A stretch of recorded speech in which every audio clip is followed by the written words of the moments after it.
Kita balik lagi mengenai surat terbuka yang disampaikan oleh Kay, siswi berusia 10 tahun, dan lebih lengkapnya sekarang kita akan terhubung dengan ayahanda Niken Tari Prasetyo atau Kay dengan Bapak Agus Hadi Prasetyo. Sore Pak Agus.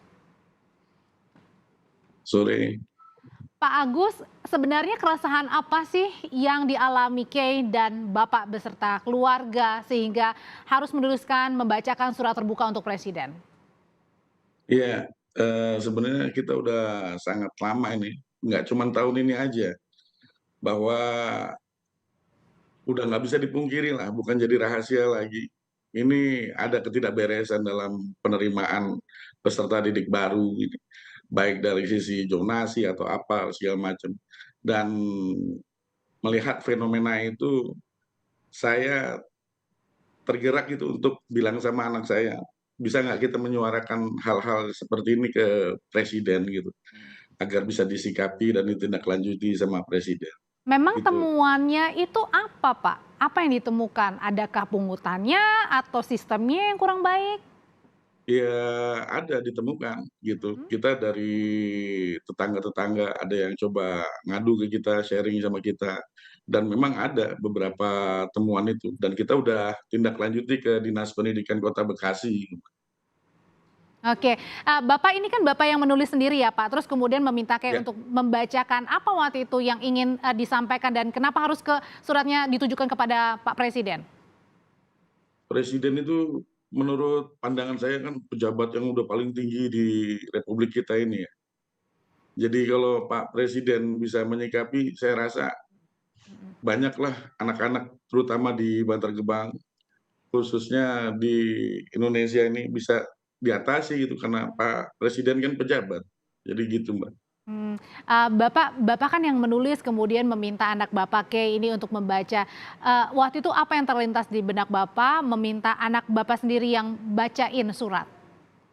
Kasihan, Mbak, melihat generasi kita, Mhm. generasi selanjutnya ini kasihan banget, Mbak. Mereka masih punya keinginan belajar aja udah bagus banget itu. Nah, alangkah indahnya gitu, bagus gitu kalau memang nggak usah dipersulit gitu, nggak usah dipersulit keinginan mereka untuk belajar, keinginan mereka untuk menimba ilmu, dan praktek-praktek pungli ini terjadi di lingkungan sekolahan, Mbak. Jadi sangat amat mengkhawatirkan buat saya pribadi dan keluarga gitu, kalau ini semua fenomena ini terjadi di lingkungan pendidikan. Mau jadi apa generasi kita selanjutnya? Bapak pada saat Kay baca surat, terus kemudian dia-upload, pada saat itu Kay mengerti nggak sih setiap, kata-kata yang diucapkan Kay sendiri? Karena kan usianya masih belia ya, masih 10 tahun. Iya, K itu,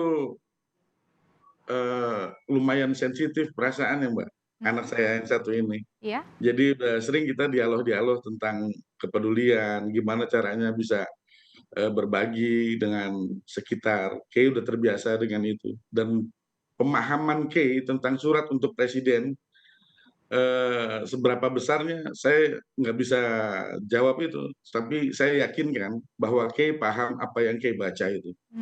Apa mungkin Kay sendiri pernah cerita, curhat ke Bapak gitu mengenai, tantangan yang dihadapi sekolah yang juga dialami oleh Kay sendiri? Enggak, lebih Pak Agus? didominasi sama, aduan-aduan dari masyarakat ke kita, Mbak. Oh, lebih mengadunya antar sesama orang tua gitu ya, Pak Agus? Iya, iya, Mmm, gitu, Mbak. oke, Pak Agus, nah, apakah terakhir setelah viral gitu, apakah ada mungkin respon dari istana? Mungkin kan tadi harapannya, Pak Presiden bisa segera temuin di Bantar Gebang ya, menemui Kay juga ya? Ya mudah-mudahan bisa direspon sama Pak Presiden lah, dan kita coba cari solusi bersama gitu. Kan nggak ada salahnya orang kecil macam kayak saya ini bisa rundingan dengan Pak Presiden gitu loh. Harapannya cuma itu aja, agar selamatkanlah dunia pendidikan di Indonesia. Dan, mengundang Pak Presiden untuk bisa langsung melihat ya kondisi Ya, asli di Bantar Gebang sendiri ya untuk siswa ya, termasuk orang mudah-mudahan. tuanya. Terima kasih Ya, Mbak. Pak Agus, orang tua dari Kay, sehat selalu. Baik.